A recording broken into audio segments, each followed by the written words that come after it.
another day, another vlog. Maayong buntag sa tanan. Once again, this is me, Jonah, working mom in Butuan City, Mindanao. So for today's video, kaka-birthday na ko adtong March 28, no? Pero kanang kay busy man lagi ang mga people. So wala jud ko nag-expect nga these friends of mine would really make pasabog. Kay lagi makasabot jud ta sa panahon nga grabe kalisod unya taas kaayo ang presyo sa gasolina ug sa uban pa nga mga paliton. So they called me and then ana sila mag-dinner daw me. So morop gid pud to akong gi-expect kay syempre lagi lisod ang panahon. And then, na-shock na lang ko, giuban ko nila sa ubos. Oh my gosh, grabe ka practical akong mga friends. Instead of buying daw flowers for me and cake, ila na lang kong gipalitan og isa ka box nga groceries. So karon nakuratan ko, gidalak bantog ra anak ko. Na ako sa taas nagpark, so dapat dito may padulong. Unya gidalagid ko nila sa ubos kay naagi daw sila kuhaon nga gibili nila sa baggage counter. Unya mao di ay na, o di ba practical. Grabe, lipay jud kayo ko dira. Unya sige pagid kog ingon, pag sure ba ako gibitaw ni sila.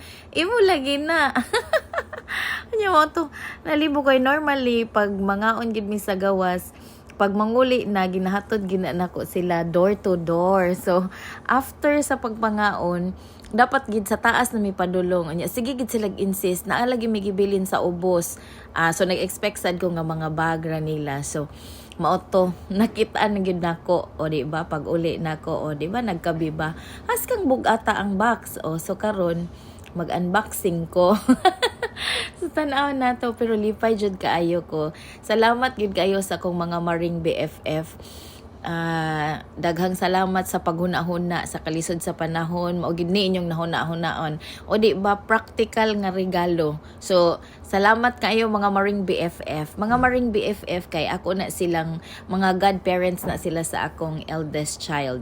O so naablihan na og nigawas ang akong love nga bata nga isa, o diba? O ako'y bugas.